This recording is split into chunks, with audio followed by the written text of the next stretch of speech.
Sir, ನಾನು ಎಲ್ಲನೂ ಹೇಳ್ಬಿಡ್ತೀನಿ ಸರ್. ಎಲ್ಲ ನಿಜಾನ ನಿಮ್ಮ ಮುಂದಿಡ್ತೀನಿ. ಇಲ್ಲಿವರೆಗೂ ನೀವು ಏನೇನು ಕೇಳಿದ್ರೋ ಎಲ್ಲ ಹೇಳ್ಬಿಡ್ತೀನಿ ಸರ್. ಆದರೆ ನನಗೆ 2 ಹೆಣ್ಮಕ್ಳು ಸರ್. ನೀವು ನನ್ನ ಮಕ್ಕಳು ರಕ್ಷಣೆ ಮಾಡ್ತೀನಿ ಅಂದರೆ, ನಾನು ಕೆಲಸ ಕಿತ್ಕೊಳ್ಳಲ್ಲ ಅಂದರೆ, ನಾನವತ್ತು ಸ್ಟೇಷನಲ್ಲಿ ಏನೇನು ನಡೀತು ಅನ್ನೋದನ್ನು ನಿಮ್ಮ ಮುಂದೆ ಎಲ್ಲ ಬಾಯ್ಬಿಟ್ಬಿಡ್ತೀನಿ ಸರ್. ಹೀಗೆ ಅವತ್ತು ಲೇಡಿ ಕಾನ್ಸ್ಟೇಬಲ್ ಹೇಳ್ತಾ ಇದ್ರೆ CBI ಅಧಿಕಾರಿಗಳ ಮುಖದಲ್ಲೊಂದು ಕುತೂಹಲ ಹಾಗೂ ಆ ಕೇಸನ್ನು ನಾವು ಭೇದಿಸ್ತೀವಿ, ಆರೋಪಿಗಳಿಗೆ ಶಿಕ್ಷೆಯನ್ನು ಕೊಡಿಸ್ತೀವಿ ಅನ್ನೋ ಕಾನ್ಫಿಡೆನ್ಸ್ ಎರಡು ಒಟ್ಟೊಟ್ಟಿಗೆ ಕಾಣೋದಕ್ಕೆ ಶುರುವಾಗಿದ್ವು. ಅವತ್ತು ಆ ತನಿಖಾಧಿಕಾರಿಗಳ ತಂಡ ಇಡೀ ದೇಶವನ್ನು ಬೆಚ್ಚಿ ಬೀಳಿಸಿದ್ದ, ಪೊಲೀಸರ ಕ್ರೌರ್ಯದ ಪರಾಕಾಷ್ಠೆಗೆ ಸಾಕ್ಷಿಯಾಗಿದ್ದ ತಮಿಳುನಾಡಿನ ತಂದೆ ಮಗನ ಬರ್ಬರ ಹತ್ಯೆಯ ಪ್ರಕರಣದ ವಿಚಾರಣೆಯನ್ನು ಮಾಡ್ತಾ ಇದ್ರು. ಆ ಪ್ರಕರಣದ ಪ್ರಮುಖ ಸಾಕ್ಷಿಯಾಗಿ ಅವರ ಮುಂದೆ ನಿಂತಿದ್ದವರು ತೂತುಕುಡಿ ಜಿಲ್ಲೆಯ ಸಾತಂಕುಲಂ ಪೊಲೀಸ್ ಠಾಣೆಯ ಕಾನ್ಸ್ಟೇಬಲ್ ರೇವತಿ. ಗೆಳೆಯರೆ, ಅವತ್ತು ರೇವತಿ ಅಪ್ರೂವರಾಗಿ ಅಲ್ಲಿ ನಡೆದ ಘಟನೆಗಳನ್ನು ಹೇಳದೇ ಇದ್ದಿದ್ರೆ ಇವತ್ತು ಆ ಸಂತ್ರಸ್ತ ಕುಟುಂಬಕ್ಕೆ ಖಂಡಿತ ನ್ಯಾಯ ಸಿಗ್ತಾ ಇರಲಿಲ್ಲ. ಪೊಲೀಸ್ ಠಾಣೆಯಲ್ಲಿ ಅಪಾರ ಯಾತನೆಯನ್ನು ಅನುಭವಿಸಿ ಪ್ರಾಣ ಬಿಟ್ಟ ಆ ತಂದೆ ಮಕ್ಕಳ ಪ್ರಕರಣದ ತೀರ್ಪು ಪೊಲೀಸ್ ಇಲಾಖೆಗೊಂದು ಪಾಠ ಆಗ್ತಾ ಇರಲಿಲ್ಲ. ಎಲ್ಲ ಒತ್ತಡಗಳನ್ನು ಮೀರಿ ತನ್ನದೇ ಸಹೋದ್ಯೋಗಿಗಳು, ಉನ್ನತ ಅಧಿಕಾರಿಗಳ ವಿರುದ್ಧ ನಿಲ್ಲೋದಿದೆ ನೋಡಿ, ಆ ಧೈರ್ಯ ಎಲ್ಲರಿಗೂ ಬರೋದಿಲ್ಲ. ಸತ್ಯದ ಪರ ನಿಲ್ಲಬೇಕು ಅಂತ ಎಲ್ಲರಿಗೂ ಯಾವಾಗಲೂ ಅನ್ಸೋದೂ ಇಲ್ಲ. ಆದರೆ ಅವತ್ತು ಅಂಥ ಧೈರ್ಯವನ್ನ ರೇವತಿ ಮಾಡಿದ್ರು. ಗೆಳೆಯರೆ, ಮೊನ್ನೆ ಸಾತಂಕುಲಂ ಪ್ರಕರಣದಲ್ಲಿ ಶಿಕ್ಷೆಯಾದ ಬಗ್ಗೆ ಒಂದು ವಿಡಿಯೋ ಮಾಡಿದ್ದೆ. ಆ ಸಂದರ್ಭದಲ್ಲಿ ನಾನು ರೇವತಿ ಬಗ್ಗೆ ಹೇಳಲಿಲ್ಲ ಅಂತ ಸಾಕಷ್ಟು ಜನ ಕಾಮೆಂಟ್ ಮಾಡಿದ್ರಿ. ನಿಜ, ರೇವತಿ ಮಾಡಿದ ಕೆಲಸ ಹಾಗೊಂದೆರಡು ಸಾಲಲ್ಲಿ ಹೇಳಿ ಮುಗಿಸೋ ಥರದ್ದು ಆಗಿರಲಿಲ್ಲ. ಆ ಕೇಸಲ್ಲಿ ಆಕೆ ಜಸ್ಟ್ ಪಾಸಿಂಗ್ ರೆಫರೆನ್ಸ್ ಥರ ಮುಗಿಯೋ ಪಾತ್ರ ಕೂಡ ಅಲ್ಲ. ಹೀಗಾಗಿ ಅಲ್ಲಿ ರೇವತಿ ಮಾಡಿದ್ದೇನು ಅನ್ನೋದನ್ನ ನಿಮಗೆ ವಿವರವಾಗಿ ಹೇಳಬೇಕು ಅಂದ್ಕೊಂಡಿದ್ದೆ. ಹೇಳ್ತಾ ಇದ್ದೀನಿ, ಒಪ್ಪಿಸ್ಕೊಂಡು ಬಿಡಿ.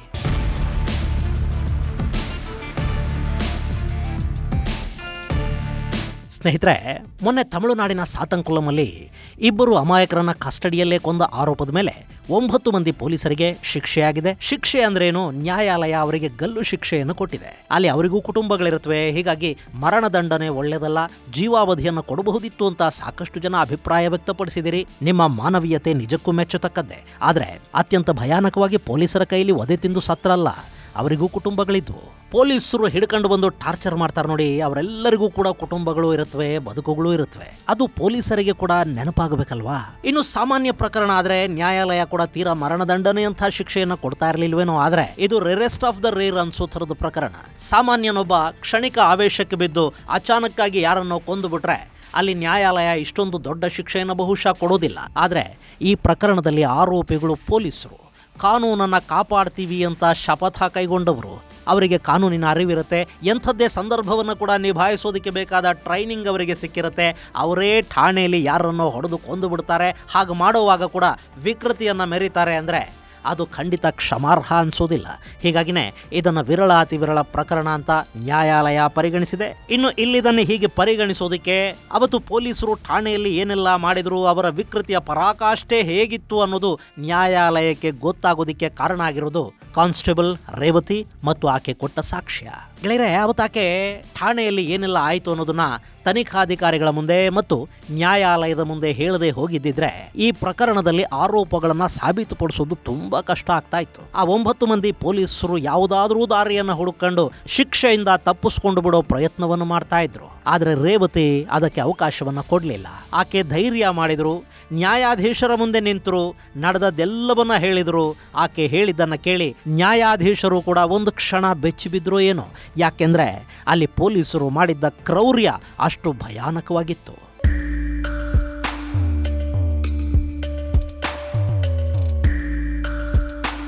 ಸ್ನೇಹಿತರೆ, 2020 ಚೈನಾ ವೈರಾಣು ಸಂದರ್ಭದಲ್ಲಿ ನಿಯಮಗಳನ್ನು ಉಲ್ಲಂಘಿಸಿ ಅಂಗಡಿಯನ್ನ ತೆಗೆದಿದ್ದಾರೆ ಅನ್ನೋ ಕಾರಣಕ್ಕೆ ಮೊಬೈಲ್ ಅಂಗಡಿ ಜೈರಾಜ್ ಅವರನ್ನ ಪೊಲೀಸರು ಕಸ್ಟಡಿಗೆ ತಗೊಂಡ್ರು. ಸಾತಂಕುಲಂ ಪೊಲೀಸ್ ಠಾಣೆಗೆ ಅವರನ್ನ ಕರ್ಕೊಂಡು ಹೋಗಲಾಯ್ತು. ಅಲ್ಲೇ ಅಂಗಡಿ ಬಳಿಲೇ ಇದ್ದ ಜೈರಾಜ್ ಮಗ ಬೆನಿಕ್ಸ್ ತನ್ನ ಅಪ್ಪನನ್ನ ಪೊಲೀಸರು ಅರೆಸ್ಟ್ ಮಾಡಿದ್ದಾರೆ ಅನ್ನೋದು ಗೊತ್ತಾದ ಕೂಡಲೇ ಅವನು ಠಾಣೆ ಹತ್ರಕ್ಕೆ ಬಂದ. ಯಾಕೆ ಸ್ವಾಮಿ ನಮ್ಮ ಅಪ್ಪನ ಕರ್ಕ ಬಂದಿದ್ದೀರಿ ಅಂತ ಕೇಳ್ದ. ಅಷ್ಟೇ, ಪೊಲೀಸರ ಈಗೋ ಹರ್ಟ್ ಆಗಿ ಹೋಯ್ತು. ಖಾಕಿ ಹಾಕೊಂಡಿರ್ತಾರೆ ನೋಡಿ, ಹಿಂಗಾಗಿ ಅವರು ಒಂದು ಸ್ವಲ್ಪ ವಿಚಿತ್ರವಾಗಿ ಆಡ್ತಾ ಇರ್ತಾರೆ. ಇವನು ಬಂದು ಕೇಳಿದ ತಕ್ಷಣ ನಮ್ಮನ್ನೇ ಕೇಳ್ತೀಯನೋ, ಒಳಗೆ ಹಾಕ್ರಿ ಅವನ್ನ ಅಂತ ಯಾರೋ ಅಬ್ಬರಿಸಿದ್ರು. ಇನ್ಯಾರೋ ದರ ಎಳ್ಕೊಂಡು ಹೋಗಿ ಒಳಗೂ ತಳ್ಳಿದ್ರು. ಅಲ್ಲಿ ಪೊಲೀಸರು ಏನು ಕೇಳಿದ್ರು, ಇವರಿಬ್ಬರು ಏನು ಹೇಳಿದ್ರು, ಇವ್ರ ಮೇಲೆ ಆ ಪೊಲೀಸರಿಗೆ ಯಾವ ದ್ವೇಷ ಇತ್ತು ಅಂತೂ ಆ ಪೊಲೀಸರ ಸಿಟ್ಟು ನೆತ್ತಿಗೇರಿತ್ತು. ಅಪ್ಪ ಮಕ್ಕಳಿಬ್ಬರಿಗೆ ಒಂದು ರೌಂಡ್ ಕೋಟಿಂಗ್ ಕೂಡ ಆಯ್ತು. ಗೆಳೆಯರೆ, ಈ ಪೊಲೀಸ್ ಸ್ಟೇಷನ್ಗಳಲ್ಲಿ ಹೇಗೆ ಅಂದ್ರೆ, ಯಾರನ್ನಾದ್ರೂ ಹಿಡ್ಕೊಂಡು ಹೋಗಿರ್ತಾರೆ ನೋಡಿ, ಅವ್ರಿಗೆ ಹಿಂದೆ ಮುಂದೆ ಯಾರು ಇಲ್ಲ ಅಂದ್ರೆ ಬಂದವರೆಲ್ಲ ಹೊಡಿತಾ ಇರ್ತಾರೆ. ಹೆಂಡತಿ ಜೊತೆ ಜಗಳ ಮಾಡ್ಕೊಂಡು ಬಂದ ಫ್ರಸ್ಟ್ರೇಷನ್ನು ಈ ಆರೋಪಿಗಳ ಮೇಲೆ, ಎಲ್ಲೋ ಕಾಸು ಕೇಳೋದಕ್ಕೆ ಹೋಗಿ ಉಗಿಸ್ಕೊಂಡು ಬಂದಿದ್ದು ಸಿಟ್ಟು ಈ ಬಡಪಾಯಿಗಳ ಮೇಲೆ, ರಜೆ ಸಿಗ್ಲಿಲ್ಲ ಅನ್ನೋ ಕೋಪ, ಮೇಲಧಿಕಾರಿಗಳು ಮಾಡಿದ ಅವಮಾನ, ಎಲ್ಲದಕ್ಕೂ ಬಲಿಯಾಗೋದು ಸೆಲ್ಲಲ್ಲಿರೋ ಬಡಪಾಯಿಗಳೇ. ಕೆಲ ಬಾರಿ ಹೇಗಾಗುತ್ತೆ ಅಂದ್ರೆ, ನೈಟ್ ರೌಂಡ್ಸ್ ಅಲ್ಲಿರೋ ಕಾನ್ಸ್ಟೇಬಲ್ಗಳಿಗೆ ನಿದ್ದೆ ಬಂದರೂ ಸೆಲ್ಲಲ್ಲಿರೋ ಆರೋಪಿಗಳಿಗೆ ಒದೆ ಬೀಳುತ್ತೆ.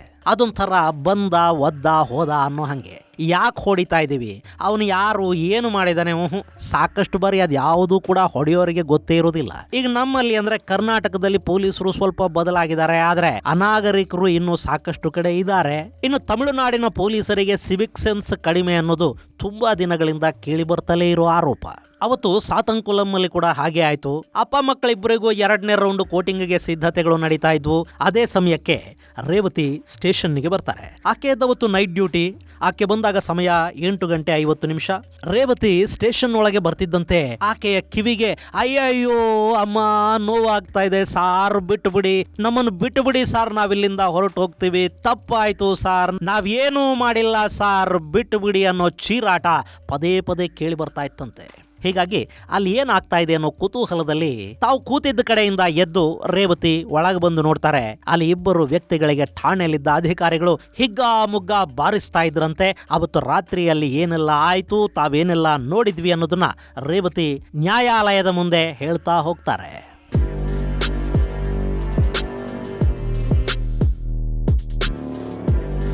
ಸರ್, ನನ್ನ ಜಾಗದಲ್ಲಿ ನಾನು ಕೂತಿದ್ದೆ. ಒಳಗೆ ಯಾರೋ ಜೋರಾಗಿ ಕಿರ್ಚ್ತಾ ಇರೋದು ಕೇಳಿಸ್ತಾ ಇತ್ತು. ಸ್ಟೇಷನ್ನಲ್ಲಿ ಹೊಡೆಯೋದು ಕಾಮನ್ನು. ಆದರೆ ನಮ್ಮ ಸಬ್ ಇನ್ಸ್ಪೆಕ್ಟ್ರು ಬಾಲಕೃಷ್ಣ ಸಾರು ದೊಡ್ಡದಾಗಿ ಬೈತಿದ್ರು. ಸರ್, ಸ್ಟೇಷನ್ ಒಳಗೆ ಬಂದು ಗಲಾಟೆ ಮಾಡ್ತೀರಾ, ನಿಮ್ಮನ್ನು ನೀವೇನು ಅನ್ಕೊಂಡಿದ್ದೀರಾ ಮಕ್ಕಳ ಅಂತ ಕೆಟ್ಟದಾಗಿ ಬೈತಿದ್ರು. ನಾನು ಯಾರು ಗಲಾಟೆ ಮಾಡ್ತಿದ್ದಾರೆ ಸ್ಟೇಷನ್ ಒಳಗೆ ಬಂದು ಅಂತ ನೋಡೋದಕ್ಕೆ ಹೋದೆ ಸರ್.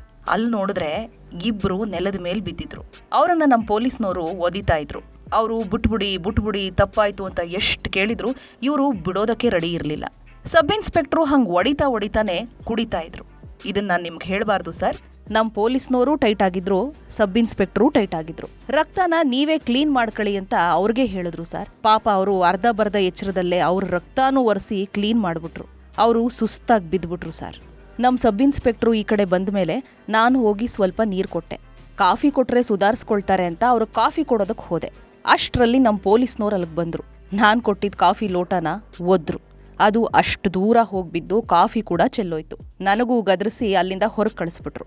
ನಾನು ಏನೂ ಮಾಡೋಕ್ಕಾಗದೆ ಬಂದುಬಿಟ್ಟೆ ಸರ್. ಪಾಪ ತುಂಬ ಹೊಡಿತಿದ್ರು ಸರ್, ಸಾಯಂಗೆ ಹೊಡೆದ್ಬಿಟ್ರು.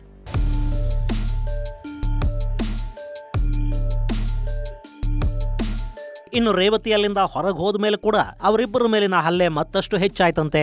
ಅವರಿಬ್ಬರ ಚೀರಾಟ ಠಾಣೆಯ ಹೊರಗೆ ಕೂಡ ಕೇಳಿಸ್ತಾ ಇತ್ತಂತೆ. ಆ ನೋವಿನ ಕಿರುಚಾಟ ಕೇಳಿ ಆಕೆ ಸಾಕಷ್ಟು ಬಾರಿ ಅಲ್ಲಿಗೆ ಓಡಾಡಿದ್ರಂತೆ. ಆದ್ರೆ ಅವರಿಬ್ಬರಿಗೆ ಹೊಡಿಬೇಡಿ ಅಂತ ಹೇಳೋದಾಗ್ಲಿ, ಅವರನ್ನ ಕಾಪಾಡಿಕೊಳ್ಳೋದಾಗ್ಲಿ ನನ್ನ ಕೈಯಲ್ಲಿರ್ಲಿಲ್ಲ, ಅದು ನನಗೆ ಸಾಧ್ಯ ಆಗ್ಲಿಲ್ಲ ಅಂತ ಅವತ್ತು ರೇವತಿ ಕಣ್ಣೀರು ಹಾಕೋತಾ ನ್ಯಾಯಾಧೀಶರ ಮುಂದೆ ಎಲ್ಲವನ್ನ ಹೇಳ್ತಾ ಹೋಗ್ತಾರೆ. ಹೀಗೆ ಅವರಿಬ್ಬರನ್ನ ಸ್ಟೇಷನ್ ಅಲ್ಲಿ ಹೊಡಿತಾ ಇದ್ರೆ ಸಾಕಷ್ಟು ಜನ ಸ್ಟೇಷನ್ ಹೊರಗೆ ನಿಂತು ಅವರಿಬ್ಬರ ಬಗ್ಗೆ ಕನಿಕರ ವ್ಯಕ್ತಪಡಿಸ್ತಾ ಇದ್ರೆ ಹೊರತು ಯಾರಿಗೂ ಕೂಡ ಅವರನ್ನ ಬಿಡಿ ಅಂತ ಹೇಳೋ ಧೈರ್ಯ ಇರಲಿಲ್ಲ. ಯಾಕೆಂದ್ರೆ ಅಲ್ಲಿ ಇನ್ಸ್ಪೆಕ್ಟರ್, ಸಬ್ ಇನ್ಸ್ಪೆಕ್ಟರ್ ಕೂಡ ಇವರನ್ನ ಒಂದೇ ಸಮಕ್ಕೆ ಹೊಡಿತಾ ಇದ್ರು. ಹೀಗಾಗಿ ಅಧಿಕಾರಿಗಳನ್ನ ಪ್ರಶ್ನೆ ಮಾಡೋ ಧೈರ್ಯ ಆ ಜನಕ್ಕೆ ಕೂಡ ಇರಲಿಲ್ಲ ಅಂತ ರೇವತಿ ಅವರು ನ್ಯಾಯಾಲಯಕ್ಕೆ ಹೇಳಿದ್ರು. ಆ ಬಳಿಕ ಅವರಿಬ್ಬರನ್ನ ಆಸ್ಪತ್ರೆಗೆ ಸೇರಿಸಲಾಯಿತು ಅನ್ನೋ ಮಾಹಿತಿ ಕೊಟ್ಟಿದ್ದು ರೇವತಿನೇ. ಗೆಳೆಯರೆ, ಈ ಹೇಳಿಕೆಗಳನ್ನ ರೇವತಿ ಕೂಡ ಒಂದೇ ಬಾರಿಗೇನು ಹೇಳೋದಿಕ್ ಹೋಗ್ಲಿಲ್ಲ. ಯಾಕೆಂದ್ರೆ ಆಕೆ ಒಬ್ಬ ಸಾಮಾನ್ಯ ಕಾನ್ಸ್ಟೇಬಲ್. ಆಕೆಯ ಮೇಲೆ ಸಾಕಷ್ಟು ಒತ್ತಡಗಳಿದ್ವು.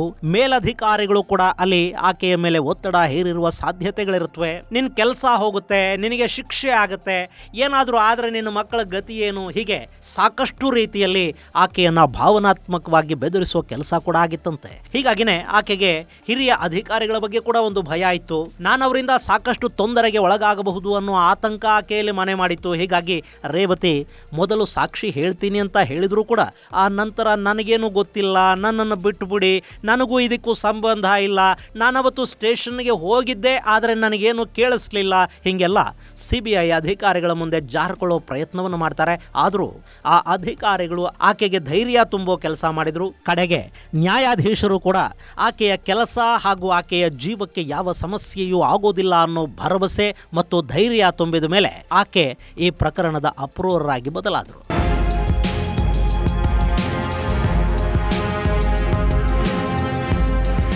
ಇನ್ನು ಈ ಪ್ರಕರಣದಲ್ಲಿ ಮದ್ರಾಸ್ ಹೈಕೋರ್ಟ್ ಕೂಡ ರೇವತಿ ಮತ್ತು ಆಕೆಯ ಗಂಡನಿಗೆ ಇಬ್ಬರು ಕಾನ್ಸ್ಟೇಬಲ್ಗಳ ರಕ್ಷಣೆಯನ್ನ ಕೊಡಬೇಕು ಅಂತ ಹೇಳಿತ್ತಂತೆ. ಹಾಗೆ ಈ ಕೇಸ್ನ ವಿಚಾರಣೆ ನಡೆಯುವಾಗ ನ್ಯಾಯಾಧೀಶರೇ ಆಕೆಗೆ ಧೈರ್ಯವನ್ನು ತುಂಬುತ್ತಾ ಇದ್ರಂತೆ. ಇಷ್ಟೆಲ್ಲ ಆದ ಬಳಿಕ ಆಕೆ ಧೈರ್ಯವಾಗಿ ನಡೆದ ಘಟನೆಯನ್ನ ವಿವರಿಸುವ ಪ್ರಯತ್ನವನ್ನು ಮಾಡಿದಾಳೆ. ಆಕೆ ಅವತ್ತು ಬಾಯಿ ಬಿಡದೆ ಹೋಗಿದ್ದಿದ್ರೆ ಆ 9 ಮಂದಿ ಪೊಲೀಸರು ಕಾನೂನಿನ ಕೈಗಳಿಂದ ತಪ್ಪಿಸ್ಕೊಂಡು ಬಿಡ್ತಾ ಇದ್ರು ಏನೋ. ರೇವತಿಯ ಧೈರ್ಯ ಮತ್ತು ಆತ್ಮಸಾಕ್ಷಿಯ ಕಾರಣದಿಂದ ಅವರ ಮೇಲಿನ ಆರೋಪಗಳು ಸಾಬೀತಾಗಿ ಅವರಿಗೆ ಈಗ ಶಿಕ್ಷೆ ಕೂಡ ಆಗಿದೆ. ಹೀಗಾಗಿನೇ ಈಗ ಹೆಡ್ ಕಾನ್ಸ್ಟೇಬಲ್ ಆಗಿರುವ ರೇವತಿ ಅವರ ಧೈರ್ಯವನ್ನ ಸಮಾಜ ಹೊಗಳ್ತಾ ಇದೆ. ಹಾಗೆ ಪೊಲೀಸ್ ಇಲಾಖೆಯಲ್ಲಿ ಇನ್ನೂ ಕೂಡ ಸ್ವಲ್ಪ ಮಾನವೀಯತೆ ಇದೆ, ಮನುಷ್ಯತ್ವ ಉಳಿಸ್ಕೊಂಡಿರೋ ಜನ ಇನ್ನೂ ಕೂಡ ಅಲ್ಲಿದ್ದಾರೆ ಅನ್ನೋದು ರೇವತಿ ಥರದವರಿಂದ ಆಗಾಗ ಸಾಬೀತು ಆಗ್ತಾ ಇರುತ್ತೆ. ಒಟ್ಟಲ್ಲಿ ರೇವತಿ ಅನ್ನೋ ಹೆಣ್ಣು ಮಗಳು ಅಲ್ಲಿ ಪೊಲೀಸ್ ವೇಷದ ಈ ಕ್ರೂರ ಮೃಗಗಳ ವಿರುದ್ಧ ನಿಲ್ಲದೆ ಇದ್ದಿದ್ರೆ ಖಂಡಿತ ಆ ಪಾಪಿಗಳಿಗೆ ಶಿಕ್ಷೆ ಆಗ್ತಾ ಇತ್ತು ಅಂತ ಹೇಳೋದಿಕ್ಕೆ ಸಾಧ್ಯ ಇಲ್ಲ. ಇದು ಗೆಳೆಯರೆ ಸಾತನ್ಕುಲಂ ಪೊಲೀಸ್ ಠಾಣೆ ಒಳಗೆ ಅವತ್ತು ರಾತ್ರಿ ನಡೆದ ಅತಿ ಭಯಾನಕ ಕೃತ್ಯದ ಬಗ್ಗೆ ಹಾಗೂ ಆ ಘಟನೆಯನ್ನ ಧೈರ್ಯವಾಗಿ ನ್ಯಾಯಾಲಯದಲ್ಲಿ ಹೇಳಿದ ಹೆಡ್ ಕಾನ್ಸ್ಟೇಬಲ್ ರೇವತಿ ಅವರ ಕುರಿತಾದ ಒಂದಷ್ಟು ಮಾಹಿತಿ. ಮುಂದಿನ ಸಂಚಿಕೆಯಲ್ಲಿ ಮತ್ತಷ್ಟು ವಿಶೇಷಗಳ ಜೊತೆ ಮತ್ತೆ ಭೇಟಿಯಾಗೋಣ.